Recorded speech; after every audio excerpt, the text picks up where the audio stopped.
Meus caros irmãos, em Cristo, em Maria, a minha saudação fraterna de paz e alegria. Bem-vindo novembro, hoje festa de toda a corte celeste e todos os santos. Já começamos o mês muito bem, celebrando todos os santos do Senhor, glorificados no céu, caminhantes na terra. São eles o emblema da santidade da Igreja e da repercussão do ministério profético de Jesus Cristo no mundo. É Jesus quem faz os santos. É Jesus quem fortalece os santos. É Jesus quem destila suas virtudes nas almas dos santos. E por isso eles podem chegar às práticas heróicas da fé, da esperança e da caridade. Não há nenhum santo por conta própria. Não há nenhum santo que não deva sua santidade a Cristo Jesus. E por isso mesmo celebramos hoje a virtude do alto, celebramos hoje a graça inovadora de Deus que faz de nós criaturas pecadoras e limitadas em pessoas que podem chegar à santidade. Não digo a santidade dos altares, mas a santidade comum dos fiéis, que é esta que esperamos, é esta que é importante.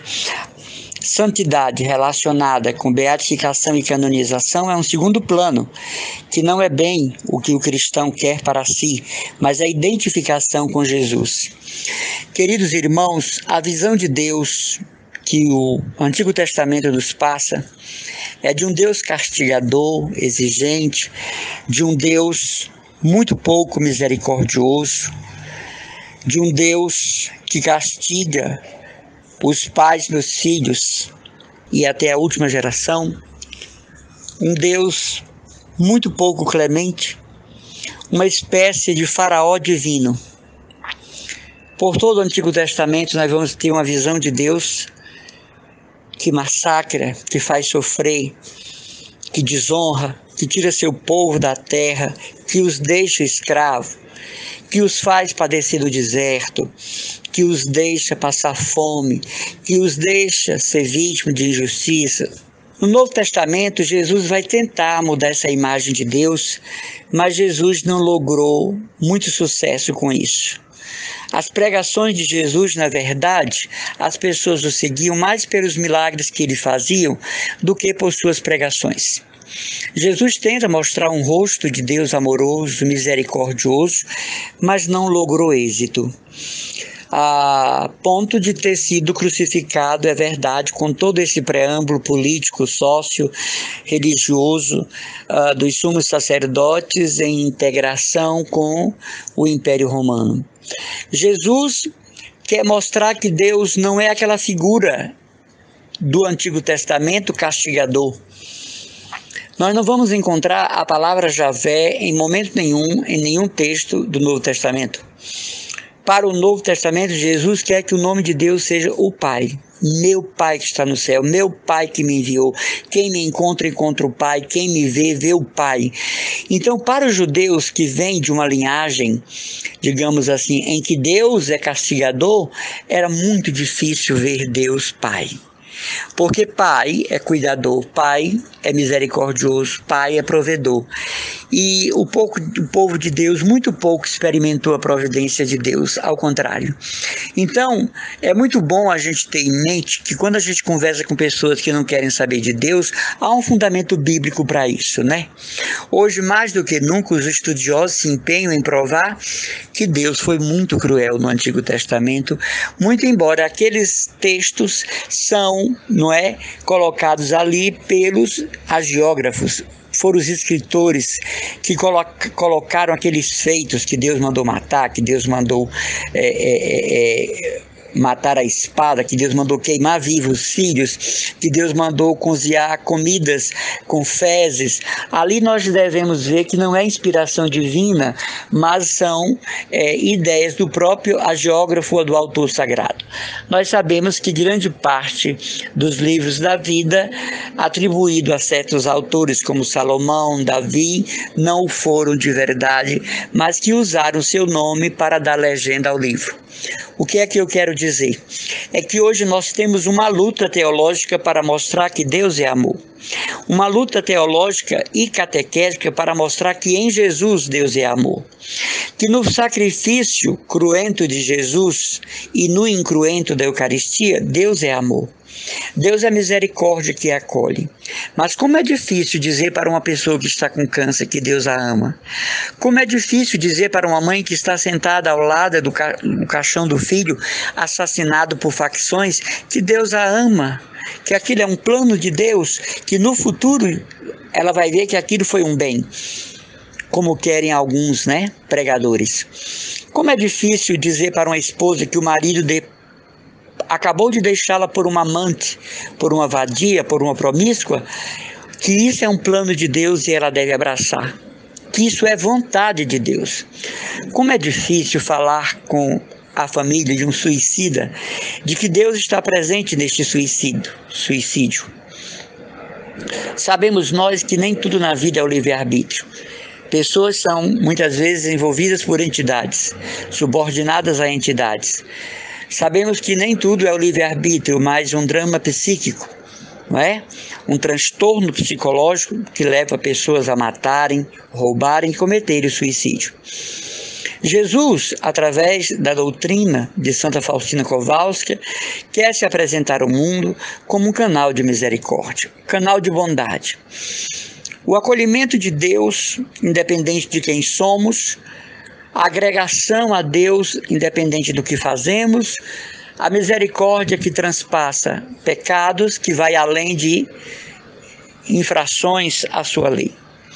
Jesus quer nos falar, por meio de Santa Teresinha do Menino Jesus, que Ele é o bom pastor e que nós somos suas ovelhas muito amadas. Nós estamos a um passo do advento, esse lindo período litúrgico que nos ajuda a nos preparar para irmos para Belém de Judá, que nos ajuda a seguirmos a trilha dos reis magos, que nos ajuda a termos a expectativa dos pastores. Jesus que acolhe, Jesus que atrai, Jesus que fascina, Jesus que empolga, está quase que no declínio no mundo atual. Então nós é que somos propagandas desse amor de Deus, nós é que somos testemunhas de que Deus ama, nós é que somos testemunhas de que Cristo salva, porque Jesus virou uma lenda, Jesus virou para muito um episódio de um fato histórico, de uma nação localizada que é a nação de Israel. E as passagens do Antigo Testamento não ajudam muito, porque é um Deus cruel, vingativo, derramador de sangue. Nós vamos para o Novo Testamento na esperança de encontrar um Deus que é amor, mas Jesus não conseguiu muito esse objetivo, porque os judeus estavam marcados pelo temor de Deus, não é? E já não era mais nem o temor de Deus enquanto virtude, mas o tremor. Conta os estudiosos da Bíblia que eles, quando iam falar a palavra Javé e Yavé, faziam uma casinha com as mãos com medo de estarem blasfemando. Ora, você imagine eu não poder dizer Javé, eu não poder dizer Iavé, eu não poder dizer meu Deus, eu não poder dizer Yeshua, eu não posso dizer o Shaddai, eu tenho que fazer uma casinha com as mãos na boca, porque isso pode ser profanação do sagrado. Então o povo de Israel vem dessa cultura temerária, vem dessa cultura em que Deus é um grande vingador e um castigador nato.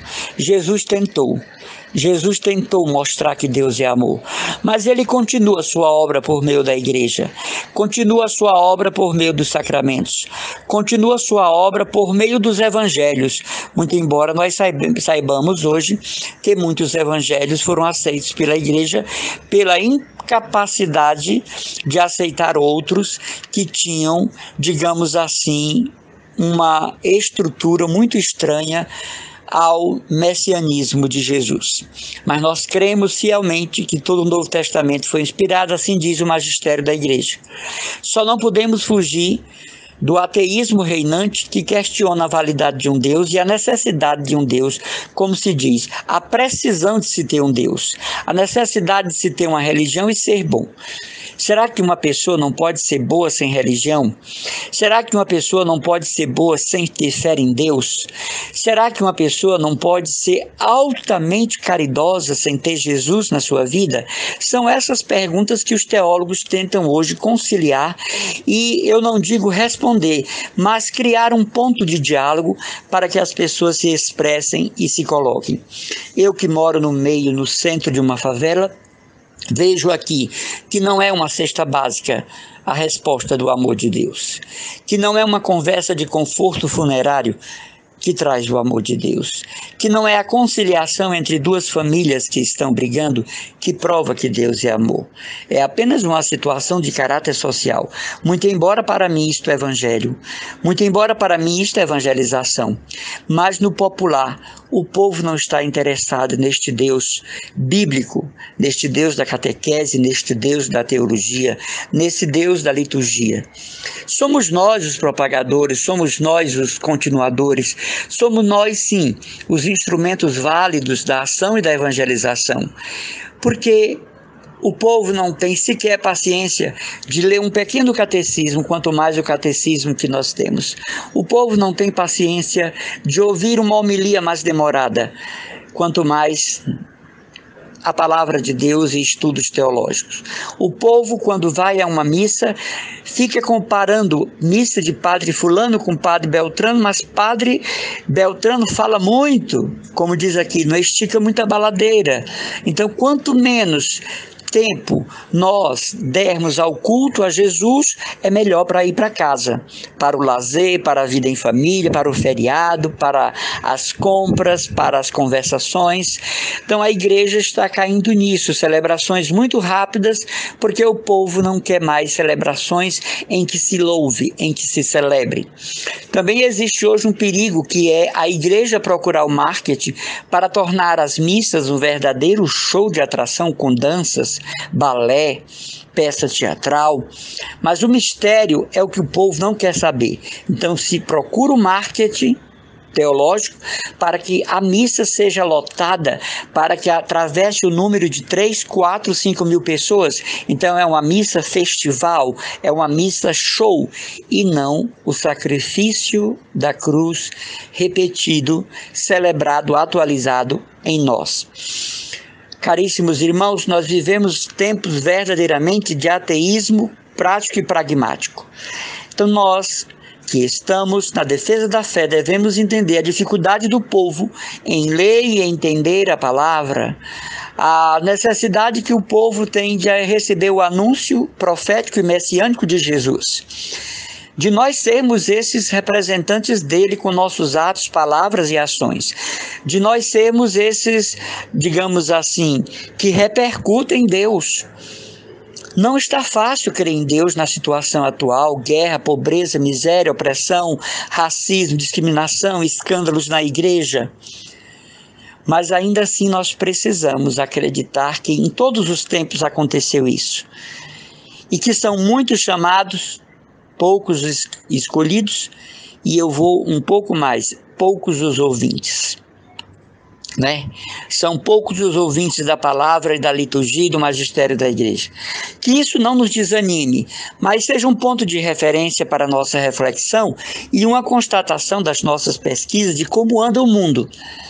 A ideia de que Deus é amor está muito longe. A ideia de que Deus é misericordioso não transita nos lares, nos hospitais, entre as pessoas, entre os pecadores. A ideia que está é: Deus abandonou o ser humano. Deus abandonou a humanidade. Deus lavou suas mãos, como se diz. Deus jogou a toalha. E não é verdade. Jesus é o Salvador imperecível. Jesus é o Redentor perene, invencível, e nós devemos levar isso, e nós devemos proclamar isso. Você está cansado da fé? Você está cansado da religião? Você está cansado do catolicismo? Um convite especial: voltar às fontes da fé, renovar seu batismo, renovar sua expectativa pascal, renovar sua expectativa messiânica com a pessoa de Jesus, pegando aqui carona no advento, período tão lindo para nós. Assim Deus nos abençoe. Um abraço e as orações do irmão Emanuel Maria, consagrado da comunidade católica mariana, Christus Dominus da paróquia de Santa Luzia, no Meireles, e da Casa Mãe, na Aerolândia.